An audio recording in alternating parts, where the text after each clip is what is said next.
Mi magyarok nagyon szeretjük az összes rakottas, töltött zöldségeket, főleg a hússal van töltve, és ezek közül is talán az egyik kedvenc a töltött karalábé.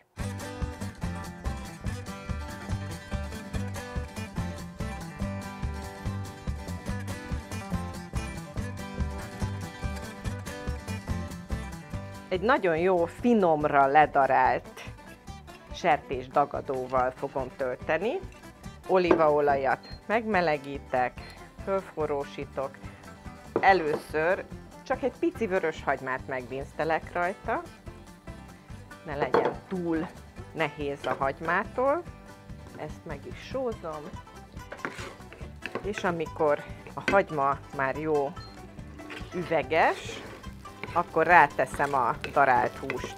Nem teszek rá vizet, mert lesütni kell a húst, és amikor fölkerül a forró serpenyőbe a darált hús, akkor viszonylag sok vizet fog ereszteni. Úgyhogy a saját levében fogom először párolni, aztán sütni. Úgy jöhet rá a darált hús. Azért ezt is sózom.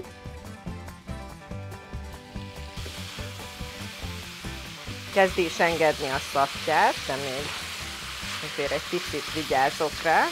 És amikor már látjuk, hogy jön a szaftja, akkor nyugodtan befedhetjük a tetejét, mert már nem ég le.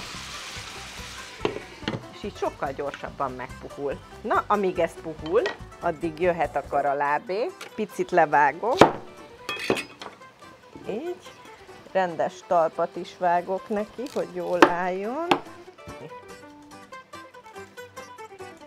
Ezzel a kis sárga dinnye aprítóval fogom kiválni. Természetesen ez nem megy kárba, mert ezt köré rakom, és a tejfölös fokhagymás szaftban ez is nagyon jól meg fog főni. Sikerült jól elvékonyítani belül a falát, és elég nagy lett a kosárkánk, akkor kész is vagyunk.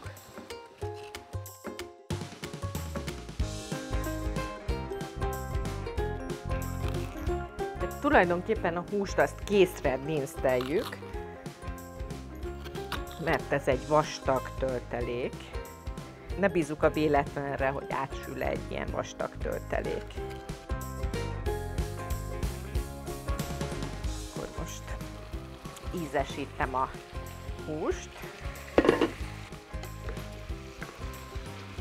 Ez már látszik, hogy zsiradék, nem íz, úgyhogy most már sül, visszatehetem a hőmérsékletet. Kicsit nyugodtan pirulhat ebben a zsiradékban. És akkor jön rá a bors. Ugye sóztam már. Jön rá fokhagyma.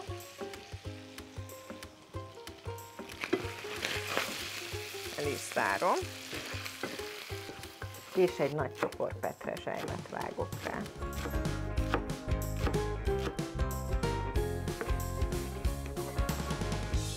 És akkor egy sütőedény, az aljába öntünk olajat. Bele is készítem a két karalábét, és szépen megtömöm. Természetesen ez 3-4 adag hús mennyisége volt, de nyugodtan lehet kicsit puposra is tölteni. Szórok köré ebből az összevágott darabkákból. Próbáljunk mindig úgy dolgozni, hogy ne legyen hulladék. Tehát tényleg csak azt kelljen kidobni, amivel már végképp nem tudunk mit kezdeni, de azt is komposztáljuk be. De ami még ehető, azt találjuk ki mindig, hogy mire jó. Egy ilyen levágott petrezselyemszár, akár egy zöldséglevesbe, vagy egy raguba, vagy most itt a körülötte lesz a ragú, töltött karalábé körül, abba is beleszórhatjuk. Beszúrom a tetejét reszelt sajttal, beöntöm egy fokhagymás tejföllel körülötte, és már mehet is a sütőbe.